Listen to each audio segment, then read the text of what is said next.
श्रावणी सोमवार स्पेशल साबुदाण्याची खिचडी इथे बनवलेली आहे.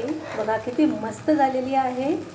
आणि दाण्याचा म्हणजे शेंगदाण्याचा कूट टाकून केलेली आहे, तर एकदम चवीला टेस्टी लागते ही. आणि बघा एकदम सुटसुटीत झालेली आहे. कुठेही असे ते साबुदाणे एकमेकांना चिकटलेले नाही आहेत.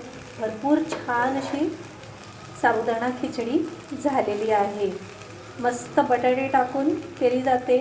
आणि हा काय त्याची टेस्ट किती सुंदर लागते काय सांगू. आता ह्याची रेसिपी पण मी ऑलरेडी आपल्या चॅनलवरती आहे अपलोड केलेली. तुम्ही नक्कीच चॅनलवरती व्हिजिट करू शकता. तर बोला, पार्वतीपते हर हर महादेव. तुम्हा सर्वांना श्रावणी सोमवारच्या शुभेच्छा.